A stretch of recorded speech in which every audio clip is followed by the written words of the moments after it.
Hello guys, भागरते online class में आपका स्वागत है गाइस। जैसे आप थंबनेल देख रहे होंगे, जो पॉलिटिकल साइंस है, आपका राजनीतिक विज्ञान है। इसमें हम बात करेंगे गाइस, जो आपके जो पाश्चात्य राजनीतिक विचारक है, जैसे आपका प्लेटो हो गया, अरस्तु, बेंथम या जेसमिल है, हीगेल है और मार्क्स है। ये इससे पहले हम जो प्लेटो है इसके बारे में हमने चर्चा करी हुई है। इसमें आप जाके आप क्या प्ले स्टोर में देख सकते हैं। आज हम बात करेंगे अरस्तु के बारे में बात करेंगे हम। अगर आप हमारे चैनल में पहली बार हो तो चैनल को लाइक करें, शेयर करें, सब्सक्राइब कर दें गाइस। चलो हम बात करते हैं जो अरस्तु है गाइस। लास्ट तक बने रहना इसके साथ आप हमारे साथ, क्योंकि हम इसे शुरू से लेकर लास्ट तक जो भी इसके प्रश्न उत्तर बनेंगे, या इसका जो 384 इसका जन्म होता और 158 देशों का इसने जो संविधानों का जो अध्ययन किया इन्होंने, इसकी पूरा जीवन परिचय चर्चा करेंगे। और जो भी इससे प्रश्न बनेंगे या जो भी डिटेल्स होगी गाइस, पूरा है इसमें। आप लास्ट तक हमारे साथ बने रहिए।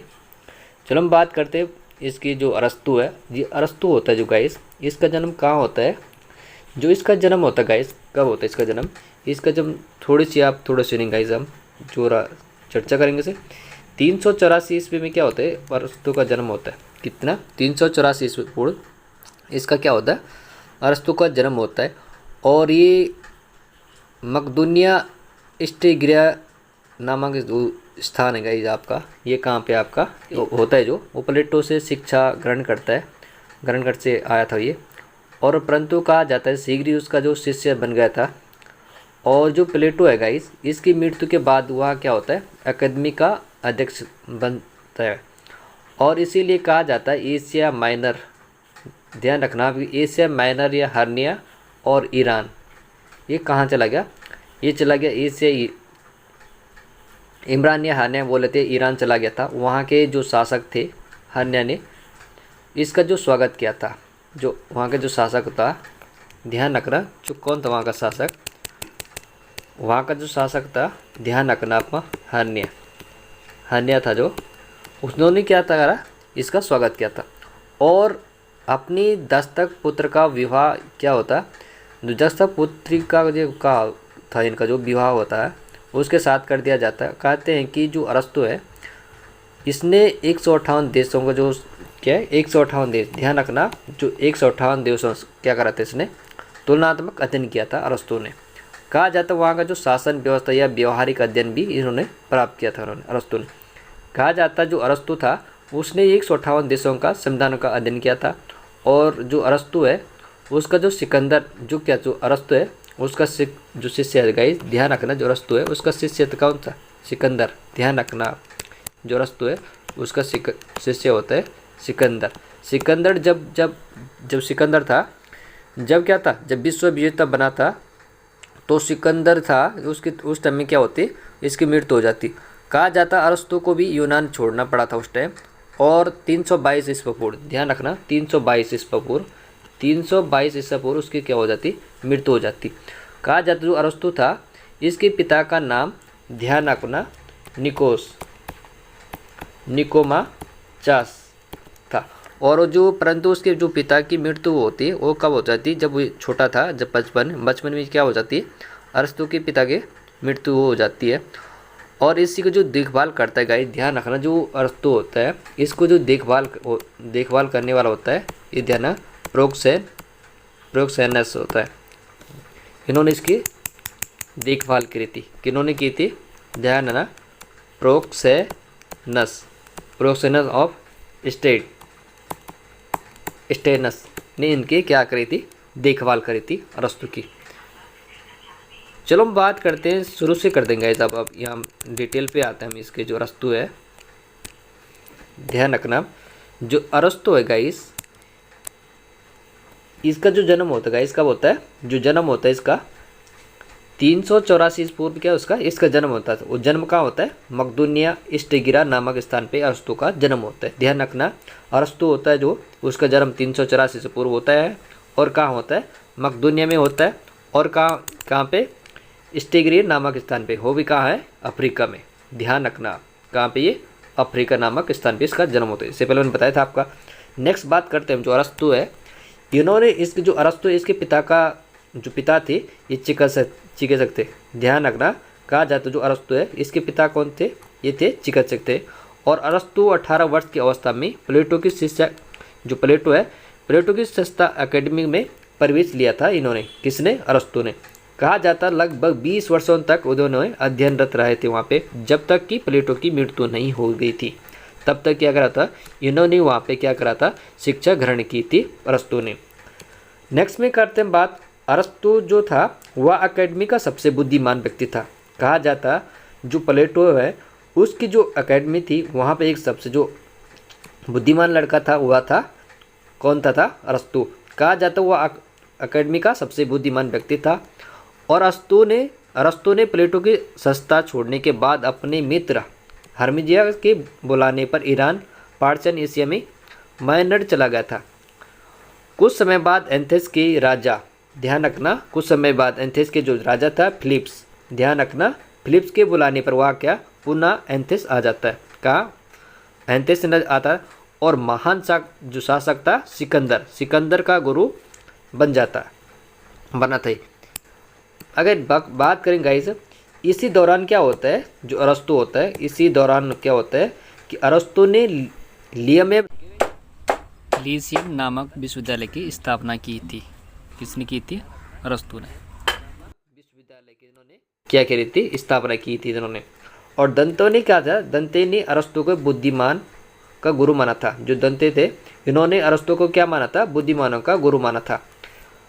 आगे बात करें जो अरस्तु की अध्ययन पद्धति की बात करेंगे गाइस हम। जो अरस्तु की अध्ययन पद्धति रही थी, ध्यान रखना, जो अरस्तु की अध्ययन पद्धति कैसे रही थी, एक आपने आगमनात्मक पद्धति जिसे बोलते हैं विशिष्ट सामान्य से निष्कर्ष, ठीक है।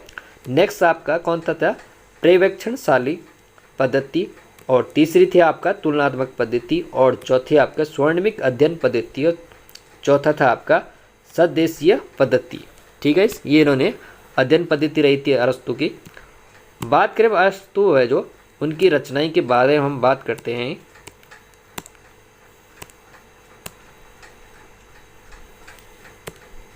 इनकी जो रचनाएं हैं अरस्तु की, ध्यान रखना, जो अरस्तु की रचनाएं हैं, जो अरस्तु ने अपनी विज्ञान के लिए 2 महत्वपूर्ण पुस्तकों की रचना की थी। कौन सी ये पुस्तक है, ध्यान रखना आप। जो अरस्तु ने राजनीतिक विज्ञान के लिए जो 2 महत्वपूर्ण क्या थे, 2 महत्वपूर्ण पुस्तक थी इनकी, वो ध्यान रखना कौन सी था, पॉलिटिक्स द कॉन्स्टिट्यूशन, ठीक है, दोनों इनकी पुस्तक है। और पॉलिटिकल्स है, इसमें अरस्तु की सबसे महत्वपूर्ण पुस्तक है। इसे अरस्तु ने 8 भागों में विभाजित किया था। 8 भागों में क्या करा था, इन्होंने विभाजित किया था। और नेक्स्ट बात करते हैं जो अरस्तु है प्रथम से तृतीय भाग, ध्यान रखना, प्रथम से तृतीय भाग में राज्य की प्रकृति, राज्य की क्या है, जो प्रथम तृतीय भाग में राज्य की प्रकृति, राज्य की उत्पत्ति और संगठन, दास प्रथा का उल्लेख किया था अरस्तु ने। किसमें? प्रथम के तृतीय भाग में प्रकृति क्या उन्होंने क्या करा था, राज्य के तृतीय भाग में क्या करा था, राज्य की उत्पत्ति की बात करी थी और संगठन की बात करी थी, और दास प्रथा का उल्लेख किया था अरस्तु ने। इसके चौथे भाग में क्या करते हैं अरस्तु, इसमें चौथे भाग में विभिन्न शासन व्यवस्था का प्रकार बताए थे उन्होंने। और जो 5वें भाग में इन्होंने क्या करा था, जो 5वें भाग था उसमें 5वें भाग में संविधान में परिवर्तन व क्रांति का उल्लेख किया था उन्होंने। और 6ठे भाग में क्या करा था अरस्तु ने, 6ठे भाग में यह बताया कि संविधान को कैसा स्थिर किया जाएगा, ये कहा था अरस्तु ने। और जो 7वां भाग था ये इसका 7वें भाग में लिखा था अरस्तु ने, 7वें और 8वें भाग में आदर्श राज्य का उल्लेख किया था अरस्तु ने। क्या था? 7वें 8वें भाग में आदर्श राज्य का उल्लेख किया था अरस्तु ने। नेक्स्ट बात करें अरस्तु जो अरस्तु था उसने प्लेटो की रचना, ध्यान रखना, अरस्तु क्या था, अरस्तु पर जो प्लेटो की जो रचना थी द लॉज, किसकी, द लॉज का गहरा प्रभाव पड़ा था अरस्तु पे। अरस्तु ने विधि शासन तथा राज्य शासन का सिद्धांत, परिवार या संपत्ति से संबंधित विचार, संविधानों का वर्गीकरण यहीं से ग्रहण किया था अरस्तु ने, ठीक है। नेक्स्ट बात करते हैं हम प्लेटो और अरस्तु की बात करेंगे। हम जो प्लेटो है, प्लेटो व अरस्तु दोनों क्या मानते थे, जो प्लेटो और अरस्तु दोनों क्या मानते थे, युद्ध का उद्देश्य शांति है, क्या प्लेटो और अरस्तु दोनों क्या मानते थे, युद्ध का उद्देश्य क्या होता है, शांति है। अरस्तु को राजनीति विज्ञान तथा तुलनात्मक राजनीति का पिता कहा जाता है। ध्यान रखना, प्लेटो और अरस्तु दोनों मानते थे कि युद्ध का उद्देश्य सिर्फ क्या होता है, शांति होती है। और अरस्तु और राजनीति विज्ञान, जो अरस्तु को क्या कहा जाता है, जो अरस्तु होता है उसे क्या कहा जाता है, राजनीति विज्ञान तथा तुलनात्मक राजनीति कहा जाता है। ठीक है, ध्यान रखना, जो अरस्तु है उसे राजनीति विज्ञान और तुलनात्मक राजनीति का पिता कहा जाता है। अब नेक्स्ट बात करते हैं जो राज्य की अरस्तु के विचार थे, इसमें क्या क्या विचार थे अरस्तु के, जो राज्य बनने में अरस्तु के क्या विचार थे। ध्यान रखना, आप सबसे पहले आते हम राज्य। सबसे पहले पॉइंट क्या था, राज्य परिवार तथा ग्रामों का एक पूर्ण तथा स्वपर्याप्त संगठन है। अरस्तु कहता है जो परिवार होता है या ग्रामों का एक पूर्ण क्या होता है, स्वपर्याप्त संगठन है, जिसका उद्देश्य सुखी तथा सामान्य जीवन व्यतीत करना होता है, ये कहता है अरस्तु। नेक्स्ट में आते हैं, अरस्तु के अनुसार कहा जाता है, जो अरस्तु होता है उसके अनुसार कहा जाता है जो राज्य की उत्पत्ति जीवन के लिए हुई है। अरस्तु बोलते हैं जो राज्य होता है उसकी उत्पत्ति किसके लिए हुई, जीवन के लिए हुई है, तथा यह सब जीवन के लिए बना हुआ, ये कहना था अरस्तु का। आगे बात करते हैं, अरस्तु को राज्य को विकास का परिणाम माना था इन्होंने। अरस्तु बोलता है जो राज्य होता है उसका क्या था, मीन परिणाम मानते थे अरस्तु। ये जो ध्यान रखना है, परिवार के जो परिणाम थे ये क्या कौन से, सबसे पहले था इनका परिवार बोले तो प्रेम भावनाएं, और दूसरा था इनका ग्राम। ग्राम क्या होता, सांस्कृतिक संगमोदय आवश्यकता है सुरक्षा, और तीसरा था ऑप्शन इनका नैतिक विकास। राज्य क्या, नैतिक विकास सज्जीवन, ये इनके 3 विचार थे। अरस्तु राज्य के विकास का परिणाम मानते थे। ये 3 विचार थे, परिवार, ग्राम और राज्य। नेक्स्ट बात करें अरस्तु के, अरस्तु राज्य को समुदाय का समुदाय मानता, अर्थात राज्य सबसे बड़ा समुदाय है तथा सभी समुदाय का एक समुदाय का राज्य के अधीन निवास करते हैं।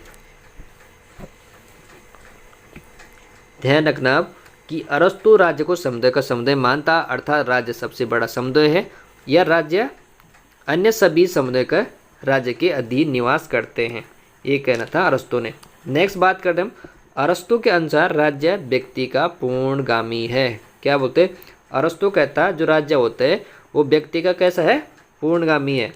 नेक्स्ट में आते हम, ऐतिहासिक रूप से बात करें गाइस हम अरस्तु के, तो अरस्तु का कहना था जो ऐतिहासिक रूप से पहले मनुष्य तथा परिवार का विकास हुआ और इसी के बाद राज्य का, परंतु तार्किक रूप से अरस्तु के अनुसार राज्य का बोध पहले ही निवासियों का बाद में हुआ।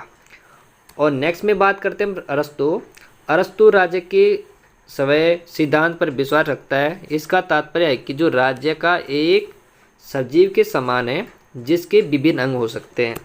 ठीक है, इसमें नेक्स्ट में बात करते हैं अरस्तु राज्य को पूर्ण तथा आत्मनिर्भर मानता है। क्या मानता है, जो अरस्तु होता है वो राज्य को कैसा मानता है, वो पूर्ण तथा आत्मनिर्भर मानता है, संस्था मानता है। इसे पूर्ण कहा जाता है, पूर्ण इसलिए क्योंकि इससे सबसे बड़ी कोई संस्था नहीं। अरस्तु कहता है राज्य पूर्ण, जो अरस्तु है उस राज्य को क्यों क्या मानता है, पूर्ण तथा आत्मनिर्भर मानता है, और पूर्ण इसलिए क्योंकि इससे सबसे बड़ी कोई संस्था नहीं है।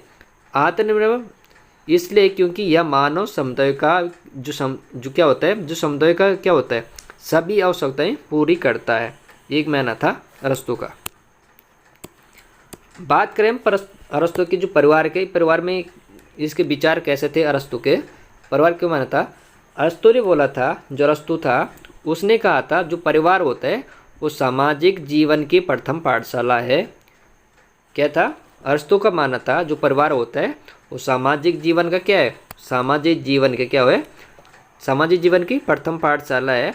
यह व्यक्ति के जीवन क्या होता है, यह व्यक्ति के जीवन या राजनीतिक जीवन की प्रथम श्रेणी है।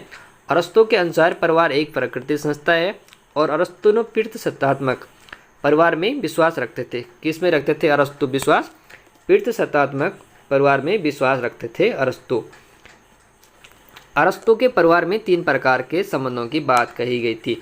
वो 3 बात कौन कौन सी थी, ध्यान रखना। सबसे पहले आपका कौन सा था, पति। पति का क्या काम का होता था, जो पति होता था गाइस, पति जो होता था वो पत्नी सलाहकार की भूमिका पिता मुख्य होता था। जो पति होता था वो पत्नी क्या होते, पत्नी या पत्नी सलाहकार की भूमिका का पिता मुख्य होता था। जो नेक्स्ट था आपका माता पिता। माता पिता बोले तो बच्चे, पिता बच्चे के लिए अधिनायक होते हैं। क्या होते हैं, बच्चे क्या होते हैं, पिता के लिए, बच्चे के लिए अधिनायक होते हैं। और तीसरा ऑप्शन था इनका स्वामी। स्वामी बोलते सेवक निरकुंस। ठीक है। नेक्स्ट में बोलते हैं जो अरस्तु होता है उसने कहा था, अरस्तु ने, राज्य द्वारा नागरिकों पर शासन क्या होता है, राज्य द्वारा नागरिक पर शासन मुख्य द्वारा परिवार पर शासन से भिन्न होता है और राज्य द्वारा नागरिकों पर क्या होता है, शासन स्थायी होता है। जबकि अरस्तु बोलता था जो मुख्य द्वार होता है वो परिवार पर शासन ही स्थायी होता है। ठीक है, शासन पे ही स्थायी होता है। और नेक्स्ट में बात करते हैं अरस्तु जो क्या होता है, जो परिवार होता है उसका जो मुख्य उद्देश्य होते हैं क्या होते हैं, परिवार का जो मुख्य उद्देश्य होता है व्यक्ति के भौतिक क्या होते हैं, व्यक्ति के भौतिक तथा मानसिक उद्देश्यों को पूर्ति करना ही मेन मुद्दा होता है। ये कहना था अरस्तु को मानना था जो परिवार का क्या मुख्य जो उद्देश्य होता है, जो परिवार का जो मुख्य होता है उसका जो मुख्य उद्देश्य क्या होता है, भौतिक साधन होते हैं, मानसिक उद्देश्यों की पूर्ति करना ही होता है। ये मानना था अरस्तु का। नेक्स्ट बात करें हम अरस्तु की, अरस्तु का दास प्रथा। दास प्रथा कैसी रही अरस्तु की, ध्यान रखना। इसकी जो दास प्रथा रही थी गाइस, इसकी जो दास प्रथा रही थी गाइस, ध्यान रखना। अरस्तु की जो दास प्रथा का समर्थन करते उन्होंने व्यक्ति को दो श्रेणी में रखा था। अरस्तु ने क्या करा था, जो दास प्रथा थी उसका समर्थन करते उन्होंने व्यक्ति को दो श्रेणी में रखा था। सबसे पहले से जो श्रेणी रखी थी अरस्तु ने, प्रथम विवेकवान और दूसरा रखा था उन्होंने द्वितीय विवेक शून्य। सबसे पहले बात करते हैं विवेक शून्य। विवेक शून्य की बात करते हैं गाइस, व्यक्ति दास होते हैं क्या, अरस्तु कहता है विवेक शून्य में कहते हैं अरस्तु व्यक्ति दास होते हैं, एक शारीरिक रूप से बलिष्ठ होते हैं, बलिष्ठ होते हुए वो क्या होते हैं, मानसिक रूप से भी क्या होते हैं, कमजोर होते हैं। नेक्स्ट में कहते हैं अरस्तु दासों के सजीव संपत्ति की श्रेणी में रखते हैं। अरस्तु क्या मानता है, जो दास होते हैं उन्हें सजीव की संपत्ति की श्रेणी में रखते हैं अरस्तु। नेक्स्ट है आपका, अरस्तु कहता है कि जो अरस्तु के अनुसार कहा जाता है जो स्वामी होता है उसका जो स्वामी होता है, स्वामी का दास पर पूर्ण अधिकार होता है। अरस्तु का मानना था जो स्वामी होता है उसका दास पर क्या होता है, पूर्ण अधिकार होता था, जो कि क्या होता है, प्राकृतिक रूप से अपना नहीं और दूसरों का ही है। फिर भी मनुष्य क्या कहता है, फिर भी मनुष्य है वह निश्चित रूप से दास है और दूसरों की संपत्ति है।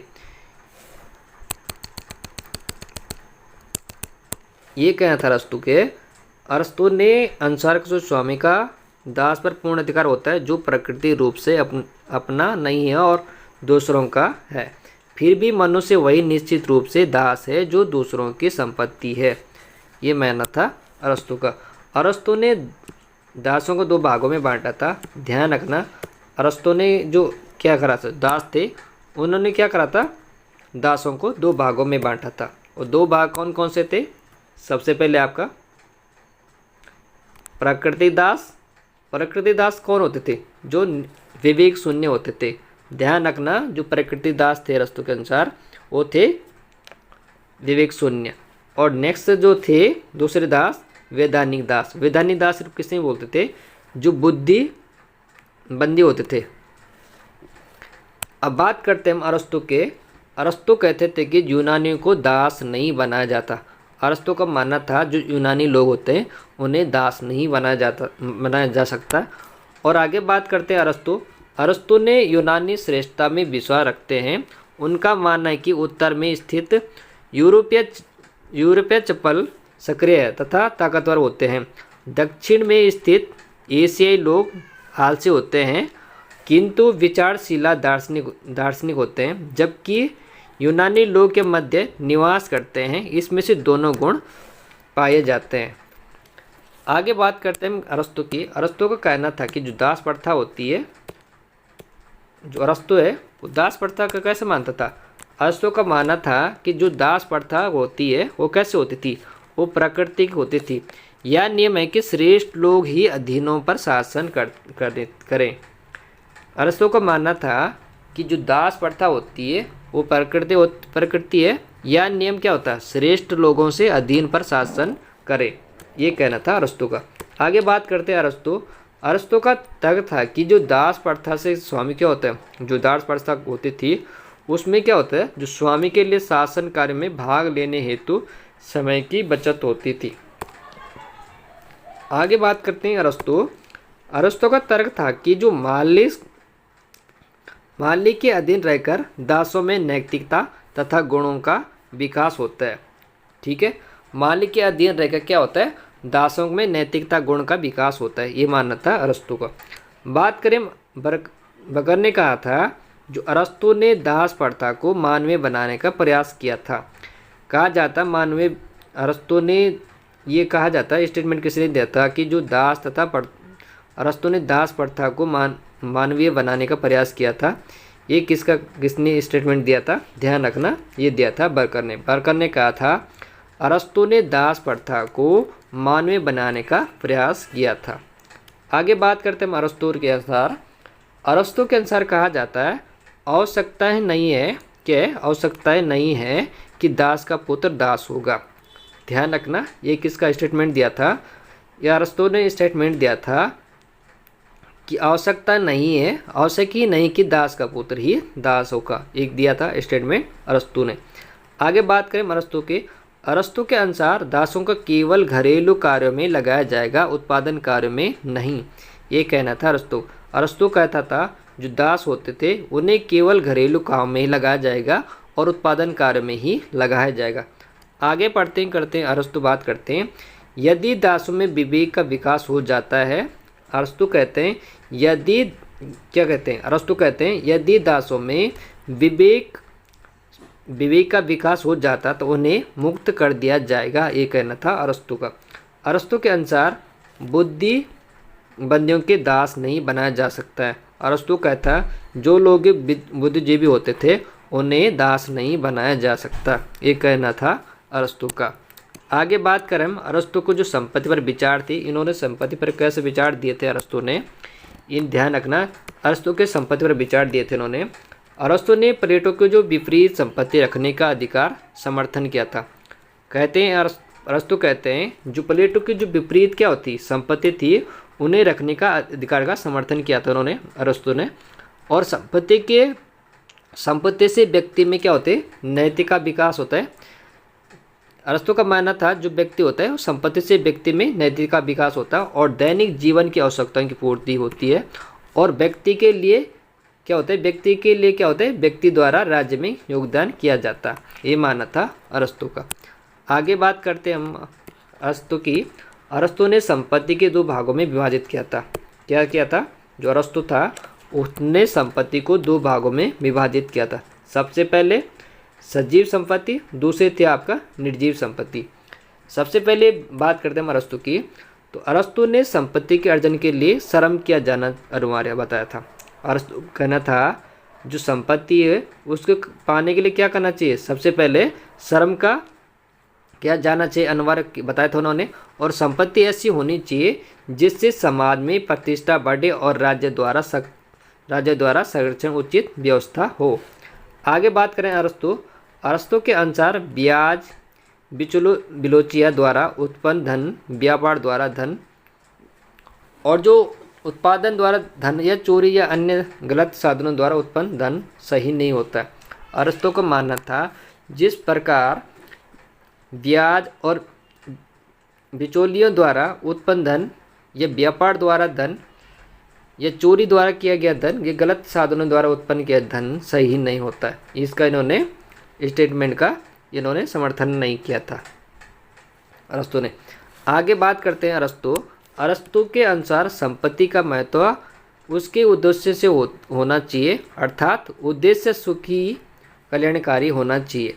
अरस्तु का मानना था जिस प्रकार संपत्ति के महत्व उसके उद्देश्य से होना चाहिए तथा अर्थात बोले तो उसके उद्देश्य क्या होते हैं, उसका उद्देश्य सुखी और कल्याणकारी होने चाहिए।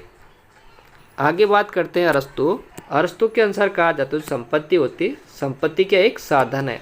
अरस्तु को माना था संपत्ति एक साधन है, साध्य नहीं। उसका क्या होता है, उसका संग्रह इतना होना चाहिए जितना कि जीवन के लिए आवश्यक हो। आखिर में अरस्तु माना था कि जो संपत्ति होती वो क्या एक साधन है, सिर्फ क्या एक साधन है या साधन नहीं है। इसका संग्रह इतना होना चाहिए जितना कि जीवन के लिए आवश्यक है, इससे ज़्यादा नहीं। उन्होंने इसका समर्थन किया था अरस्तु ने। बात करें अरस्तु ने संपत्ति के वितरण के 3 प्रकार बताए थे। वो 3 वितरण के प्रकार कौन से थे अरस्तु के? सबसे पहले था आपका सार्वजनिक। सार्वजनिक कौन था? जो स्वामित्व था, सार्वजनिक उपयोग में उपयोग किया जाता। सेकंड था आपका सार्वजनिक के स्वामित्व तथा व्यक्तिगत उपयोग। और तीसरा था आपका व्यक्तिगत स्वामित्व तथा सार्वजनिक उपयोग में किया जाता हो। आगे बात करें अरस्तु की। अरस्तु ने व्यक्तिगत स्वामित्व का सार्वजनिक उपयोग के लिए सिद्धांत के स्वीकार किया था तथा कहा जाता इससे संपत्ति मालिकों के द्वारा कुशल प्रबंधक संरक्षण या धन अर्जन की भूख बनी रहती थी या बनी रहेगी, और सार्वजनिक उपयोग से उसे गर्व तथा मानसिक संतुष्टि प्राप्त होगी। आगे बात करते हैं अरस्तु। आगे जो सिद्धांत देते हैं अरस्तु, कहते थे कि यह सिद्धांत क्या दिया था, यह सिद्धांत गांधी जी के स्टेटशिप के सिद्धांत के अनुरूप है। जो गांधी जी के ट्रस्टीशिप जो सिद्धांत थे, उन्होंने कहा जो गांधी जी के ट्रस्टीशिप ये था आपका ट्रस्टीशिप जो सिद्धांत था इसके अनुरूप था। आगे अरस्तु कहते हैं कि जो संपत्ति का विनियम होता है वो मनुष्य के हित में ही होना चाहिए। अरस्तु का मानना था जो संपत्ति होती उसका जो विनियम होता है केवल क्या होना चाहिए, मनुष्य के हित में ही होना चाहिए। आगे बात करें अरस्तु को नागरिक पर विचार दिया था उन्होंने। अरस्तु का नागरिक पर विचार दिया था अरस्तु ने। सबसे पहले देखना आप, इन्होंने जो नागरिक पर जो विचार देते हैं अरस्तु, वो देते हैं अरस्तु के अनुसार वे व्यक्ति नागरिक हैं जो शासन कार्य में भाग लेते हैं। ध्यान रखना, अरस्तु ने व्यक्ति को नागरिक हैं क्या कहा था? अरस्तु कहते हैं जो व्यक्ति होता है उसे नागरिक है जो शासन कार्य में भाग लेते हैं, विधायिक में भाग लेते हैं, न्यायपालिका में भाग लेते हैं तथा अपना योगदान देते हैं। आगे बात करते हैं अरस्तु के अनुसार केवल निवास से नागरिकता नहीं मिलती, बुद्धिबंदी या दास या महिलाएं या नागरिक नहीं हो सकते हैं। अरस्तु ने कहा केवल निवास से नागरिकता नहीं मिलती, बल्कि किसी बुद्धिबंदी दास महिलाएं नागरिक नहीं हो सकते। ये स्टेटमेंट था अरस्तु का। आगे बात करते हैं अरस्तु की नागरिकता का कर्तव्य पर आधारित है। नागरिकों के अधिकारों का समर्थन कर्तव्य भी होते हैं, जबकि प्लेटो ने नागरिकता केवल कर्तव्यों पर ही आधारित बताया था अरस्तु ने। आगे बात करें अरस्तु की। अरस्तु ने अच्छे मानव तथा अच्छे नागरिकों में अंतर किया था। क्या क्या था? अरस्तु ने अच्छे मानव तथा अच्छे नागरिकों में अंतर किया था। यह जरूरी नहीं कि नागरिकों में अच्छे मानव के गुण हो और मानव के गुणों में ही दया, सदाचार, न्याय भावना और प्रेम, सहयोग की इत्यादि हो। ये स्टेटमेंट था अरस्तु का। आगे बात करें अरस्तु के विधि शासन। अरस्तु का विधि शासन कैसा होना चाहिए? देखना आप कि जो अरस्तु है उसका जो विधि शासन है वो किस प्रकार का विधि शासन बात करते हैं अरस्तु।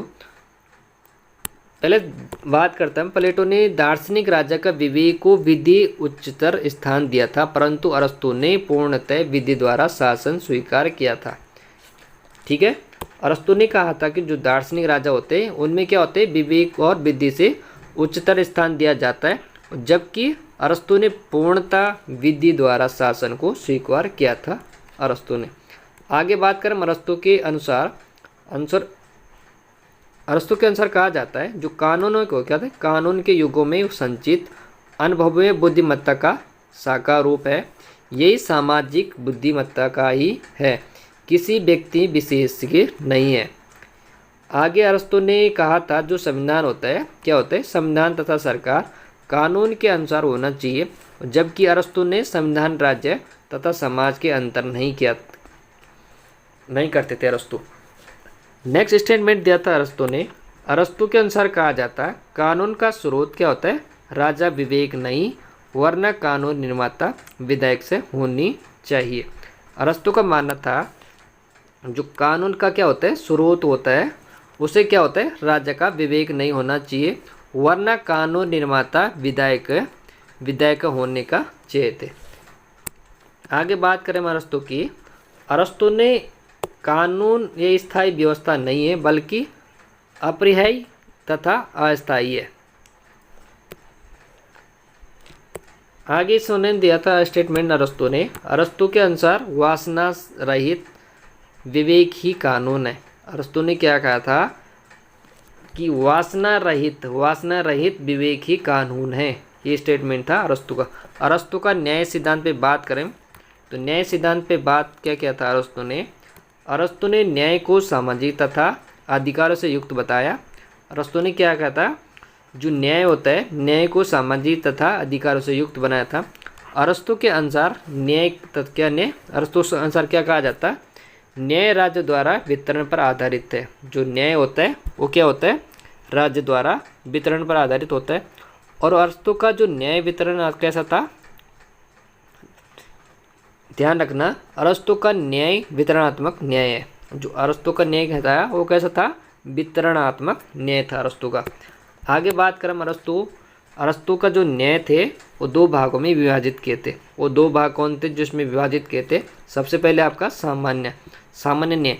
सामान्य न्याय होता था वो क्या होता था जिसमें क्या होता था दास होता था, जिसमें क्या है दया प्रेम सहयोग से सम्मिलित है।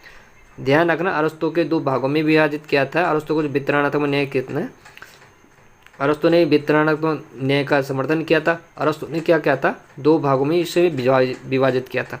सबसे पहले था आपका सामान्य न्याय। सामान्य न्याय क्या था जिसमें क्या होता था प्रेम सहयोग सम्मिलित होते थे। और दूसरा था आपका विशेष न्याय। विशेष न्याय क्या होता था गाइस, जो विशेष न्याय की बात करें हम, जिसमें राज्य द्वारा क्या होता है, जिसमें राज्य द्वारा अनुपातिक वितरण की बात की जाती हो। क्या विशेष न्याय क्या होता है, जिसमें राज्य द्वारा अनुपातिक वितरण की बात की जाती हो, वो क्या होता है विशेष न्याय। आगे बात करें हम पुनः की बात करें हमारे अरस्तु की, तो अरस्तु ने कहा था कि जो विशेष दो भागों में विभाजित किया जाएगा। सबसे पहले आपका संशोधनात्मक न्याय में बात करें अरस्तु ने, संशोधनात्मक न्याय में मूलतः विधि के उल्लंघन तथा दंड से संबंधित है। यह न्याय व्यवस्था का प्रश्न है, यह अरस्तु का मानना था। आगे बात करें हम आपके अरस्तु की। अरस्तु ने अनुपातिक न्याय का समर्थन किया था। अनुपातिक या वितरणात्मक न्याय का आधार का राज्य द्वारा नागरिकों को क्या कहता, नागरिकों पदों या सेवाओं में उपाधियों के वितरण से की थी इन्होंने। अरस्तु ने अनुपातिक न्याय में अनुपातिक के वितरणात्मक न्याय का आधार था और राज्य द्वारा क्या होता है नागरिकों को पदों या सेवकों को उपाधियों के वितरण से की बात की थी उन्होंने। आगे बात करें थे अरस्तु के अनुसार राज्य द्वारा वितरणात्मक का आधार योगदान होना चाहिए। अरस्तु का मानना था जो राज्य होता है उसी द्वारा क्या होता है वितरणात्मक का जो वितरण होता है उसका आधार क्या होता है योगदान होना चाहिए। नेक्स्ट में बात करें अरस्तु, व्यक्ति अपनी योग्यता तथा धन से राज्य की कितनी सेवा करता है इसी आधार पर वितरण होना चाहिए। क्या था अरस्तु को माना था जो क्या होता है उनका मानना था योग्यता होती व्यक्ति की उसी के अनुसार धन से राज्य की कितनी सेवा करता है या इसी के आधार पर क्या होता है वो वितरण होना चाहिए, ये माना था अरस्तु का। आगे बात करते हैं अरस्तु ने विभिन्न शासन प्रणाली में वितरण में अलग अलग सिद्धांत भी बताए हैं। वो कौन से सिद्धांत थे आपके अरस्तु ने जो विभिन्न क्या होते थे शासन प्रणाली में वितरण से अलग अलग सिद्धांत बताए थे उन्होंने। सबसे पहले दिया था उन्होंने कुलीन तंत्र। कुलीन तंत्र में वितरणात्मक आधार व्यक्ति द्वारा राज्य की सेवा तथा सदाचार होता है। ध्यान रखना अरस्तु ने विभिन्न शासन प्रणालियों में वितरण के अलग अलग सिद्धांत बताए थे। सबसे पहले था इनका कुलीन तंत्र, दूसरा था इस कुलीन तंत्र में वितरण का आधार था, और दूसरा था आपका व्यक्ति द्वारा राज्य की सेवा सदाचार होना चाहिए। ये स्टेटमेंट था अरस्तु। आगे बात करते हैं अरस्तु। धनिक तंत्र में वितरण का आधार राज्य को प्रदान किए गए धन होते हैं। क्या होते हैं? धनिक तंत्र में वितरण का जो आधार होता है राज्य को प्रदान किए जाए धन होते थे। आगे बात करते हैं भीड़ तंत्र। भीड़ तंत्र क्या होता था? भीड़ तंत्र या लोकतंत्र में वितरण का आधार स्वतंत्रता तथा समानता होती थी। ध्यान रखना, जो भीड़ तंत्र की बात कर रहे होते हैं उन्होंने, भीड़ तंत्र वो होता था जिसमें क्या होता है, लोकतंत्र में वितरण का आधार स्वतंत्रता तथा समानता होती है। ये स्टेटमेंट था अरस्तु का। आगे बात करें अरस्तु की। अरस्तु द्वारा संविधान का वर्गीकरण क्या था? जो अरस्तु के द्वारा संविधान का क्या वितरण।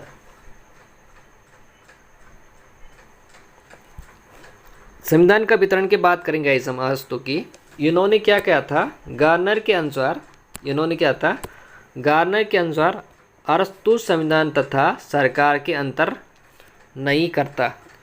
गार्नर ने बोला था जो संविधान होता है उसका तथा सरकार में अंतर नहीं होना चाहिए, अरस्तु का मानना था। ये गार्नर का मानना था। गार्नर ने क्या कहा था? गार्नर का मानना था कि जो अरस्तु है वो संविधान तथा सरकारों में अंतर नहीं करता है। एक माना था गार्नर का। नेक्स्ट स्टेटमेंट है आपका अरस्तु का कि अरस्तु ने संविधान का वर्गीकरण अपनी पुस्तक पॉलिटिकल्स के चौथे अध्याय में किया था। ध्यान रखना, गार्नर के अनुसार अरस्तु संविधान तथा सरकार के अंतर नहीं करता है। और नेक्स्ट है अरस्तु कहता था, अरस्तु ने संविधान का वर्गीकरण अपनी पुस्तक में पॉलिटिकल्स के चौथे अध्याय में किया था। और अरस्तु ने संविधान के वर्गीकरण का सिद्धांत प्लेटो की पुस्तक क्या तो अरस्तु था उसने संविधान के वर्गीकरण का सिद्धांत प्लेटो की पुस्तक, ध्यान रखना, प्लेटो की पुस्तक स्टेटमेंट से लिया था। इससे स्टेटमेंट पुस्तक से लिया था इन्होंने। किसने? अरस्तु ने। सबसे पहले बात करते हैं हम जनहित बोलते हैं स्वाहित। राजतंत्र की बात करते हैं गाइस हम। राजतंत्र जो था वो कैसा है? निरकुश तंत्र है। सेकंड आपका कुलीन तंत्र, ये था आपका अल्पतंत्र। और तीसरा आपका लोकतंत्र बोले तो जनतंत्र।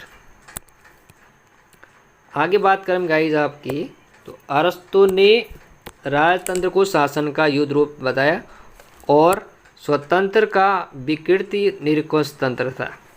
सेकंड आपका, जब राज्य में निरकुश तंत्र की स्थापना हो जाती है, क्या होती है? राज्य में निरकुश तंत्र की स्थापना हो जाती है तो कुलीन वर्ग में बौद्धिक लोग होते हैं वो निरकुश को क्या होते हैं? समाप्त कर कुलीन तंत्र की स्थापना करते हैं। एक समय के बाद कुलीन तंत्र भी भ्रष्ट हो जाता है तो अल्पतंत्र में ही परिवर्तन हो जाता है। नेक्स्ट बात करते हैं अरस्तु की।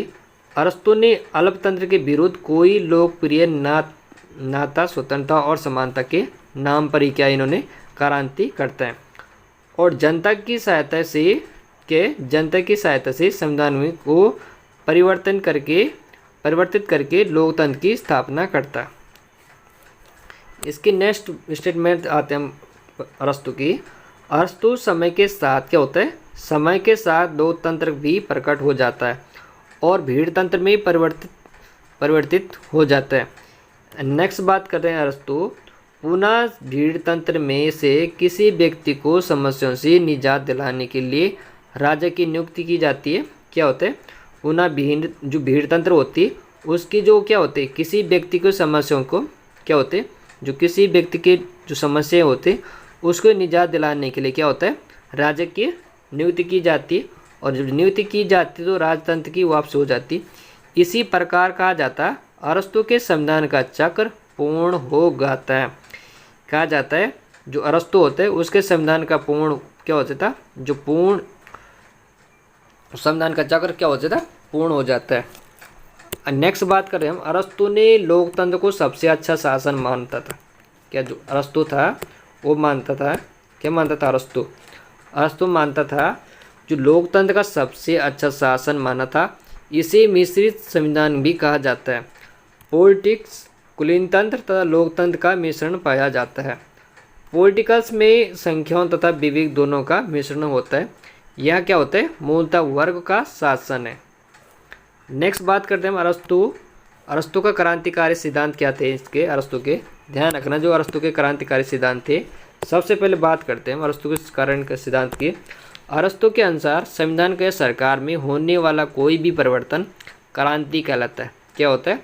अरस्तु के अनुसार संविधान या सरकार में होने वाला कोई भी परिवर्तन क्रांति कहलाता है। और अरस्तु ने 158 देशों का संविधानों का अध्ययन करके क्रांति की विकृत विवेचना की तथा क्या होता है?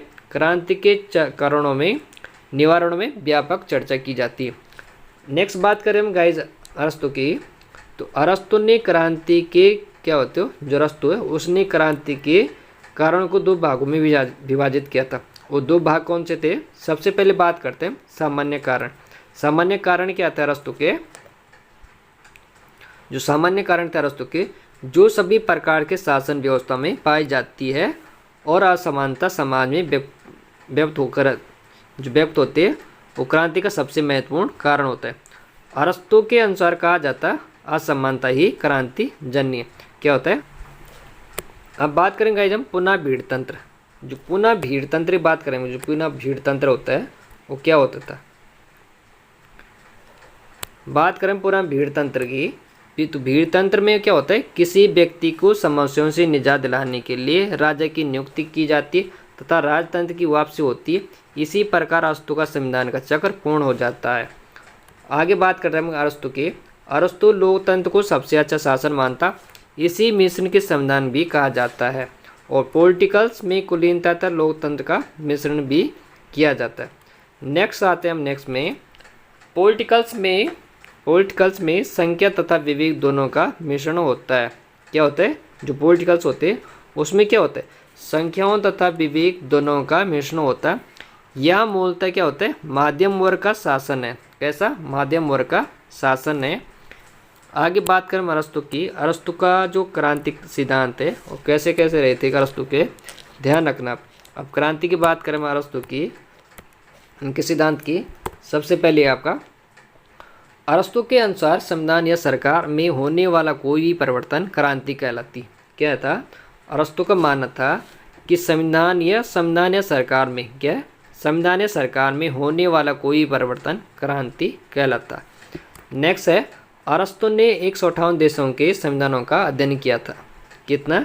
158 देशों का संविधानों का अध्ययन करके क्रांति की विकृत विवेचना की थी तथा क्रांति के कारण में निवारण पर व्यापक चर्चा की जाती है। नेक्स्ट है जो अरस्तु ने क्रांति का कारण में 2 भागों में विभाजित किया था। अब 2 भागों में कौन से विभाजित किए थे? सबसे पहले आपका कौन सा था? सामान्य कारण। सामान्य कारण था, वो कौन सा था आपका सामान्य कारण? ध्यान रखना आपको, जो क्या होते हैं, जो समाज में व्यक्ति जो क्या होते हैं, सामान्य जो क्या होते हैं, सभी प्रकार के शासन व्यवस्था में पाई जाती। असमानता बोले तो समाज में व्यक्ति क्रांति का सबसे महत्वपूर्ण कारण है। और अरस्तु के अनुसार असमानता में क्रांति जन्य है। क्या? असमानता में ही क्रांति की जन्य। नेक्स्ट है आपका व्यवस्था में व्यापक भ्रष्टाचार। और व्यवस्था में व्यापक भ्रष्टाचार की बात करेंगे इस हम, तो स्वार्थवाद प्राप्त करता जो व्यवस्था की बात करेंगे हम, व्याप्त भ्रष्टाचार तथा स्वार्थपराध क्रांति का कारण हो सकता है। सेकंड आपका नेक्स्ट आपका समाज में व्याप्त भय तथा घृणा की भावना। कौन सी थी? समाज में व्याप्त भय तथा घृणा की भावना। और नेक्स्ट था इसकी जातीय भिन्नता। कौन थी? जातीय भिन्नता।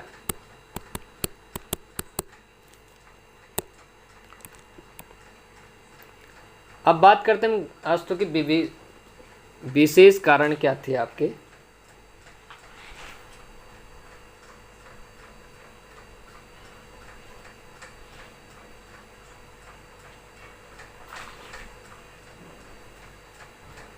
विशेष कारण की बात करें गाइस हम आपके, तो अरस्तु के विशेष कारण क्या थे इनके?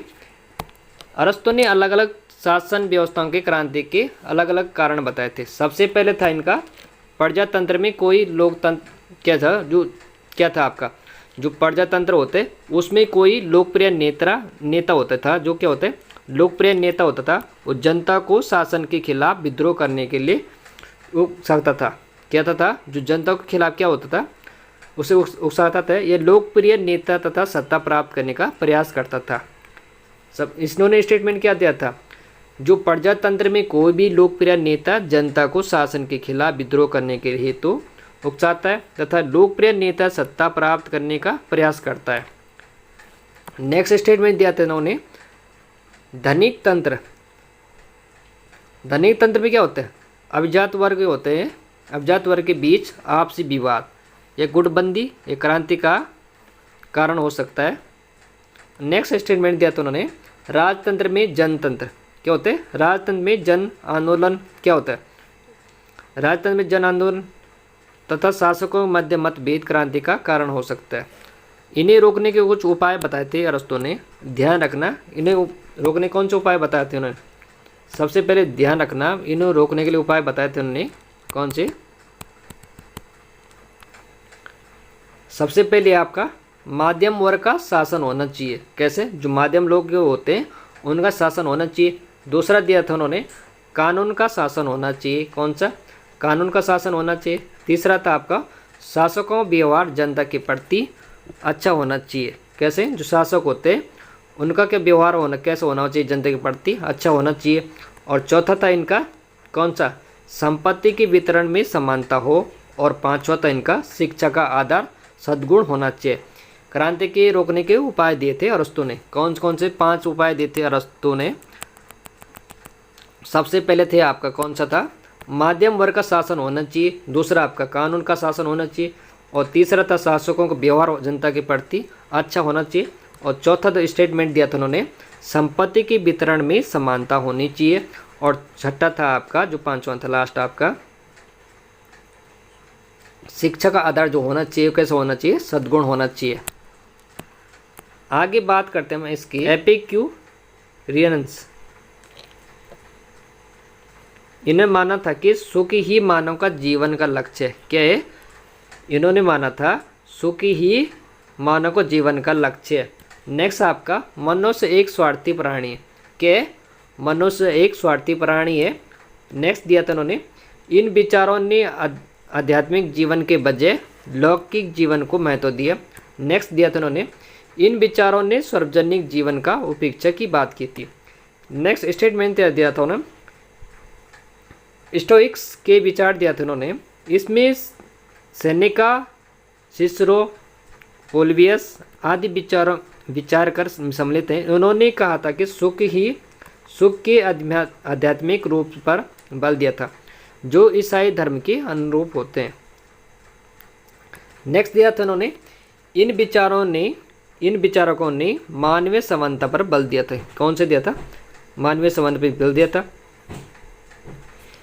इन विचारों का सबसे महत्वपूर्ण विचार सद्भावना प्राकृतिक कानून के संहिता कारण है। और नेक्स्ट था इन विचारों ने सार्वभौमिक नागरिकता पर बल दिया था। और नेक्स्ट था इनका कौन सा, रोमन साम्राज्य को क्या दिया था, इन्होंने रोमन साम्राज्य को महत्वपूर्ण देन थे जो वो कानून की साहित्यकरण था इनका। कौन था लास्ट स्टेटमेंट दिया था उन्होंने जो रोमन साम्राज्य की महत्व को देना तथा कानून की साहित्यकरण था। थैंक यू गाइस लास्ट तक बने रहने के लिए धन्यवाद। मिलते हैं हम नेक्स्ट वीडियो में।